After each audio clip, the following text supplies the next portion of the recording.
My sister-in-law stole my breast milk because she couldn't produce enough, but refused to ask for help. She went nuts when I put a lock on my freezer. My sister-in-law and I gave birth 3 weeks apart. Her name was Odette, and she married my husband's older brother about 5 years ago.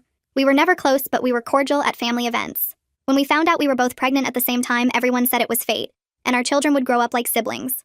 I thought maybe this would bring us closer together. I was wrong. From the beginning, Odette made everything a competition. She announced her pregnancy at my baby shower because she said she couldn't wait any longer. She complained when I chose a nursery theme similar to hers, even though I picked mine first. She got upset when my registry had some of the same items as hers because she said I was copying her. I ignored most of it because I didn't have the energy to fight while growing a human. After the babies were born, things got worse. Odette had trouble with breastfeeding. Her milk supply was low and her son wasn't latching properly. The pediatrician suggested supplementing with formula, but Odette refused. She said formula was poison, and she would never give her child anything artificial. She said breast milk was the only acceptable option, and she would figure it out. I had the opposite problem. I produced more milk than my daughter could drink. I pumped constantly and stored the extra in my freezer. I had bags and bags of frozen breast milk labeled with dates. I was proud of my supply and relieved that I wouldn't have to worry if something happened and I couldn't nurse for a day or two. Odette knew about my freezer stash because I mentioned it at a family dinner. She asked how much I had, and I told her I had enough to feed my daughter for weeks if I needed to. She got quiet after that and changed the subject. A few weeks later, my mother-in-law started hosting weekly family dinners again. She wanted the cousins to bond and the family to stay connected. My husband and I would bring our daughter and spend a few hours at his parents' house every Sunday. Odette and her husband did the same with their son. I noticed Odette would disappear into the kitchen a lot during these dinners. She said she was checking on the babies or getting water or looking for something she left behind. I didn't think much of it. Then I started noticing my freezer stash was shrinking. I counted my bags obsessively because I wanted to track my supply.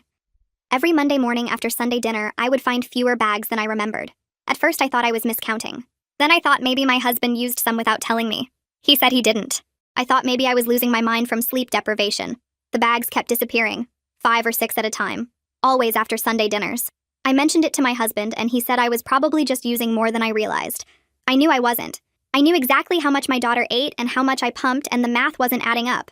Something was wrong. The next Sunday, I stayed home with a headache and sent my husband to dinner without me. I told him to pay attention to Odette and see if she did anything strange. He came home and said she seemed disappointed I wasn't there. He said she kept asking when I would feel better and if I would come next week. He said she went to the kitchen multiple times, but he didn't see anything unusual. The following Sunday, I went to dinner, but I watched Odette carefully. I saw her go to the kitchen with her large diaper bag. I waited a few minutes and then followed her. She wasn't in the kitchen. She was in the garage where my in-laws kept a second refrigerator. Her diaper bag was open on the floor, and she was putting my labeled breast milk bags inside it. I stood in the doorway and asked what she was doing. She jumped and dropped a bag on the floor. She said it wasn't what it looked like. I asked what it looked like because it looked like she was stealing my breast milk. She started crying immediately. She said she wasn't stealing. She said she was borrowing. She said she planned to pay me back when her supply improved. She said her son needed breast milk and she couldn't produce enough and she didn't have any other options. I asked why she didn't just ask me. She said she was embarrassed. She said she didn't want anyone to know she couldn't feed her own baby. She said she figured I had so much I wouldn't even notice. I told her I noticed weeks ago. I told her I thought I was going crazy counting bags that kept disappearing. I told her she took milk I pumped for my daughter without permission, and that wasn't borrowing. That was stealing. She begged me not to tell anyone. She said her husband would be furious. She said my mother-in-law would judge her. She said this would ruin her reputation in the family. I told her she should have thought about that before she took something that didn't belong to her. I left the garage and went back to dinner. I didn't say anything that night because I wanted to think about how to handle it. The next morning, I bought a lock for my freezer. A real lock with a key that only I had. I installed it before the next Sunday dinner. That weekend, Odette showed up with her usual large diaper bag. She disappeared to the kitchen after about an hour. She came back 10 minutes later looking confused. She disappeared again 30 minutes after that. She came back looking panicked. She pulled out her phone and texted me from the bathroom. The message said she needed to talk to me alone before we left. I showed my husband and he said we should hear her out. We waited until everyone was saying goodbye, and then I told Odette I would walk her to her car. Her husband was already buckling their son into his car seat when we got outside. I stood by her driver's side door and asked what she wanted to say. She started crying again and apologized for everything. She said she knew what she did was wrong and she understood if I never forgave her. She said she just wanted me to know she was going to get help and stop lying to everyone. I told her I appreciated that, but I needed some time to think about everything. She nodded and got in her car and drove away. That night, my husband and I talked for hours about what to do next. He said his brother deserved to know what happened because Odette was clearly struggling. I agreed, but I wanted to handle it carefully so we didn't make things worse. We decided I would reach out to Odette the next day and offer to help her find a lactation consultant. If she refused or kept lying, then we would tell her husband ourselves. The next morning, I texted Odette and asked if she was serious about getting help. She responded immediately and said yes. I sent her the name and number of a lactation consultant my pediatrician recommended named Madison. Odette made an appointment for Thursday afternoon and asked if I would come with her. I said yes because I wanted to make sure she actually went through with it. Thursday came, and I met Odette at the lactation consultant's office. Madison greeted us warmly and took us back to a private room. She asked Odette to explain her situation, and Odette told her everything, including the part about stealing my milk. Madison didn't judge her or make her feel bad. She just listened and took notes and asked questions about Odette's son's feeding schedule and weight gain. Then she examined Odette and watched her try to nurse her son. She confirmed that Odette's supply was low and her son's latch needed work. But she also explained there were things Odette could try to increase her production. She talked about different pumping schedules and herbal supplements and staying hydrated. She showed Odette some techniques for helping her son latch better. Odette asked a million questions and took notes on her phone. I could see the relief on her face as Madison explained everything calmly and practically. Then Madison gently brought up the topic of supplementing with formula. She pulled out a growth chart and showed us where Odette's son was tracking compared to other babies his age. He was gaining weight, but slower than he should be. Madison said breast milk was wonderful, but the most important thing was making sure the baby got enough nutrition to grow properly. She suggested Odette consider using formula to supplement while she worked on increasing her own supply. Odette's eyes filled with tears, but this time she didn't get defensive. She asked Madison about different formula brands and whether some were better than others. Madison explained the differences between regular formula and organic options and how to introduce formula alongside breast milk. She said many mothers successfully combined both and their babies did great. Odette asked if using formula meant she was failing as a mother. Madison looked her right in the eye and said absolutely not. She said feeding your baby and keeping them healthy was the definition of good mothering, regardless of how the milk got there. After the appointment, I asked Odette if she wanted to get coffee and talk. We sat in a cafe parking lot with our babies sleeping in their car seats. I told Odette I would give her milk on a regular schedule if she wanted it, but only if we did this the right way with honest communication. No more sneaking around or lying to family. Madison had explained how to safely store and transport donated breast milk, and I was willing to help as long as Odette was honest about what she needed. Odette started crying and thanked me over and over. She said she felt so stupid for not just asking me in the first place. She said the competition and pride had made her act crazy, and she was sorry for violating my trust. I told her I accepted her apology, but it would take time to rebuild what she broke. She said she understood, and she would do whatever it took to make things right. 2 days later, my mother-in-law called me. She said Odette's husband had called her very upset, and she needed to know what was going on. I took a deep breath and explained everything. I told her about catching Odette stealing the milk and installing the lock, and our agreement to move forward with help from the lactation consultant. I told her about Odette's struggles with supply and her refusal to use formula and how desperate she had become. My mother-in-law was quiet for a long time. Then she said she wished Odette had felt safe enough to ask the family for help, instead of resorting to theft. She said she knew Odette and I had a competitive relationship, but she didn't realize how bad things had gotten. She asked what she could do to help now.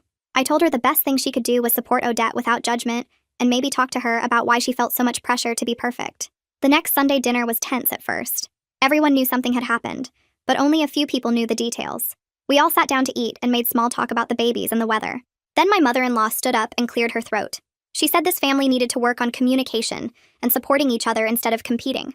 She looked directly at Odette when she said it, but her tone was loving, not mean. She said everyone struggles sometimes, and asking for help is a sign of strength, not weakness. She said she wanted this family to be a place where people felt safe being honest about their problems. Odette stood up and apologized to everyone at the table. She said she had been lying about her breastfeeding struggles and had done something she was ashamed of. She didn't give all the details, but she said she was getting help now and learning to be more honest. I saw real relief wash over her face as she sat back down. My father-in-law reached over and squeezed her hand. My brother-in-law put his arm around her shoulders. The tension in the room broke and dinner continued with easier conversation. Over the next 2 weeks, Odette started using a combination of her own milk, the milk I donated to her, and formula for her son. She texted me updates about his weight gain and how much better he was sleeping. At the next Sunday dinner, she pulled me aside and told me she felt like a huge weight had been lifted. She said she had been so stressed trying to maintain an impossible standard that she was making herself and her baby miserable. Now that she had let go of that pressure, she could actually enjoy being a mom. Her son was thriving, and she was sleeping better, and her marriage was improving because she wasn't hiding things anymore. My friend Alexis came over for coffee one afternoon, and I told her the whole story. She listened without interrupting and then said she thought I handled everything really well. She said I was firm about my boundaries, but still offered help once Odette was honest. She said a lot of people would have just cut Odette off completely, or told the whole family right away to embarrass her. I told her I considered both those options, but ultimately I wanted to solve the problem, not just punish Odette. Alexis said that was mature, and she was proud of me. It felt good to have outside validation that I made the right choices. A few weeks later, Odette asked if I wanted to go to a new mother's support group with her. It met every Tuesday night at the community center, and was led by a woman named Brooke Flynn. I agreed to try it out. The first meeting was eye-opening. There were about 12 women there, and every single one had struggled with something related to motherhood. Some had breastfeeding problems like Odette. Others talked about postpartum depression or feeling overwhelmed or fighting with their partners. Hearing other women talk so openly about their struggles seemed to help Odette realize how common these issues were. She started participating in discussions instead of sitting silently. She even shared her own story about the milk theft and how getting honest had changed everything. Several women thanked her for being brave enough to talk about it.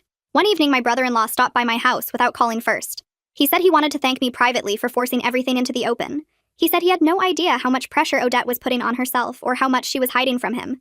He thought everything was fine because she kept saying it was. Now they were actually talking about their problems and working on them together. He said their marriage was stronger than it had been in months because they were finally being honest with each other. He also apologized for not noticing what his wife was going through sooner.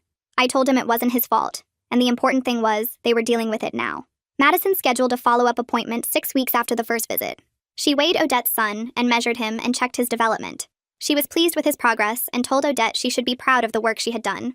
Odette's supply had increased slightly with all the techniques they had been practicing.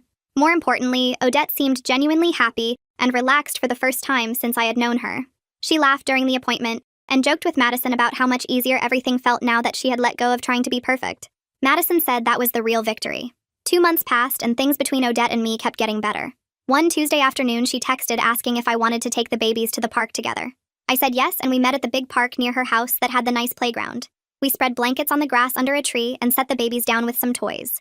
They were both sitting up pretty well now and could grab things and put them in their mouths. My daughter kept trying to steal Odette's son's teething ring, and he didn't seem to mind. We sat there watching them and talking about normal stuff like sleep schedules and introducing solid foods. Odette told me her son loved sweet potatoes but spit out green beans. I told her my daughter was the opposite. We laughed about how different babies could be even though they were born so close together. Nobody was competing anymore.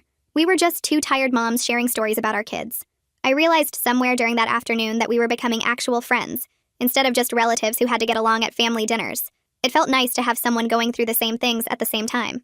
The next Sunday dinner, my mother-in-law pulled me aside while everyone else was in the living room. She said she wanted to tell me something important. She said she was really proud of how I handled everything with Odette. I asked what she meant, and she admitted she knew something was wrong between us for weeks, but didn't know how to fix it without making things worse. She said she kept hoping we would work it out on our own, but she felt guilty for not stepping in sooner. I told her it was okay, and that sometimes problems need to get really bad before people can fix them properly. She smiled and said sometimes the younger generation has to show the older one how to deal with problems directly instead of pretending everything is fine. She hugged me and said she was grateful I didn't give up on Odette or the family. A few days later, Odette showed up at my house in the middle of the afternoon without calling first. I opened the door and she was holding a wrapped package. She came inside and sat on my couch and handed me the gift. I unwrapped it and found a beautiful photo album with a dark blue cover. Inside were pictures of our babies together from family dinners and the park visits. She had printed them all out and arranged them carefully with little captions about what was happening in each photo. On the first page, she wrote an inscription in her handwriting, thanking me for helping her become a better mother and a better person. She said she would never forget what I did for her and her son. We both started crying, but this time they were happy tears instead of the angry, scared ones from before. I hugged her and told her I was glad we got through it together. The following week, both babies had checkups scheduled on the same day. Kevin saw them one after the other in his office. He's Madison's husband, and he's been a pediatrician for like 10 years. He measured both babies and weighed them and checked all their development milestones. He told Odette her son was thriving and gaining weight perfectly now. He said she should be really proud of herself for seeking help and doing what was best for her baby even though it was hard. Odette's face lit up with the biggest smile I'd ever seen on her.